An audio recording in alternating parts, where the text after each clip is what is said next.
Tribulation Trump is now blaming Xi Jinping and the Chinese laboratories or scientific laboratories for allowing the coronavirus to escape the laboratory. Now, I don't know why they use the word escape. I'm not sure exactly what. When I think about escaping, I'm thinking about men escaping Alcatraz or Sing Sing, and they're throwing away their prison uniforms, or the prisoner escaping up there at the redemption place. They remember that great movie from some time ago where the guy crawled through 500 feet of sewage in order to escape the prison up there in New England. Right? That's what I think of escape. But they said that this coronavirus has escaped the laboratories in China, or possibly it could have come from a wet market. Now, Dr. Anthony Fauci is saying he does not believe that this coronavirus was created as an unnatural process, but he believed that perhaps it was transferred as a natural, if you blood experience from bats, and it jumped from bats to humans, and now it is easily transmissible from human to human. They've not worked out all of the definitions of where, and they may never be able to find out where this virus has come from. Bats are likely a source of where it all got started.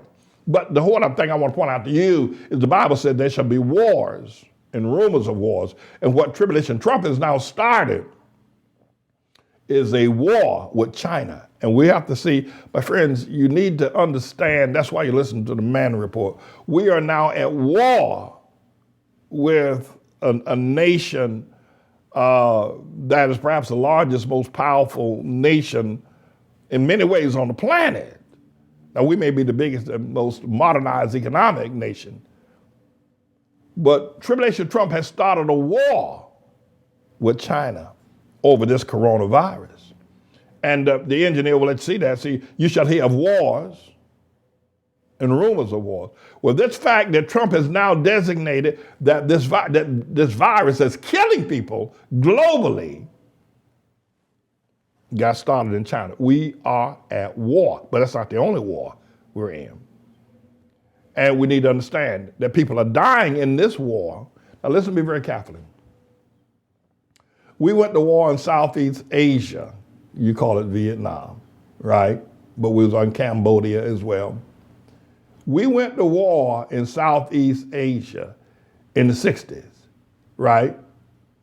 And before the fall of Saigon, and that war was over with, 58,000 young men lost their lives fighting that war. We don't know how many people of the Viet Cong lost their lives. We just don't know how many people in Ho Chi Minh City or Ho Chi Minh followers lost their lives. But the American count was 58,000, right?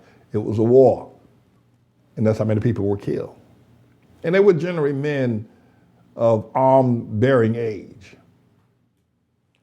Today, as I sit, 69,000 Americans have lost their life in this virus war that Trump has now declared upon China.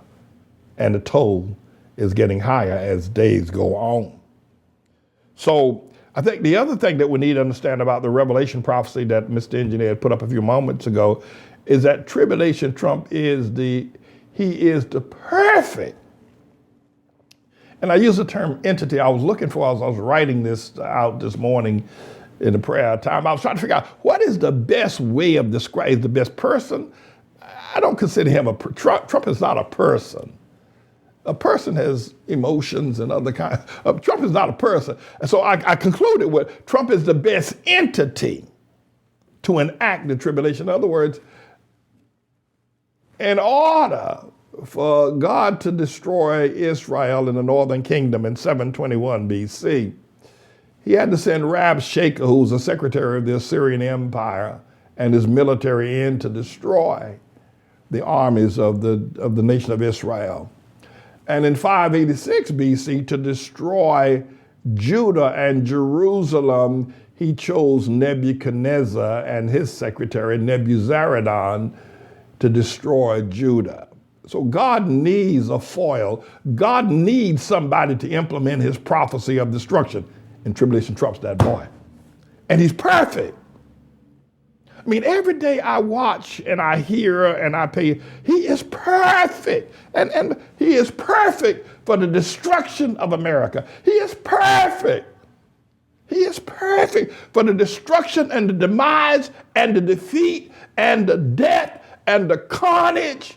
He is perfect, not just for the virus wars, but a whole lot of other stuff I'm going to be pointing out in a few moments. Tribulation Trump is perfect, and God named them tribulation. Check this out. You may not think very much. And by the way, you don't ever have to believe anything I say, right? You listen to me. You listen to me. That's cool. We're cool. We're cool.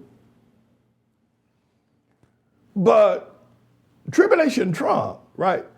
God named him that 3 years ago, remember? Before any of this coronavirus, God in prophecy through me named the boy Tribulation Trump. Remember? I mean, you can say what you want, but you got to figure out, wait a minute now. Pastor Manning must be on to something. He must be smoking something because he named him before. When times were good, everybody was having a great time. God named Donald John Trump Tribulation Trump. So Pastor Manning must be up to something. And now look at the prophecy being fulfilled. We're in the tribulation, right? But not just that. This virus, this coronavirus has the potential of affecting every aspect of Matthew 24, verse 7. Miss India, throw that back up there again. Watch this. This virus has if those of you into the biblical aspects, some of y'all are biblically illiterate, but that's okay. It has a potential of demonstrating every aspect of the tribulation. Look at Matthew's Gospel, chapter 24, and verse 7. For nation shall rise against nation, right? China against America, and kingdom against kingdom. And watch this now. And there shall be famines and pestilences, right? Now, I actually go back to 6, you shall hear wars and rumors of wars. Okay, we covered that. Then there shall be nation against nation, kingdom against kingdom, famines. This virus has the potential of creating famines. It's pestilence. Earthquakes, we'll have to see. So the virus will create famines, and we're going to get to that in another segment of the teaching today.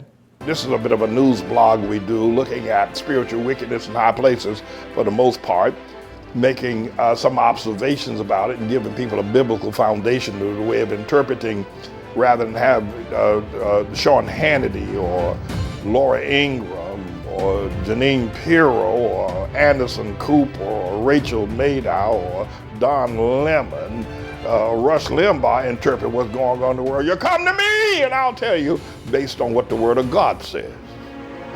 They'll just give you their worldly, sinful view.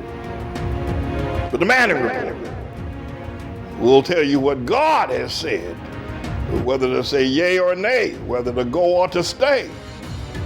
You'll be led by the word of Almighty God. Come to the Manning Report on a daily basis to interpret the spiritual wickedness in high places, because there's plenty of it that's going on. And so I am he. I'm the Lord's servant, James David Righteous Rebel Manning. And I'm here to serve you with news and information.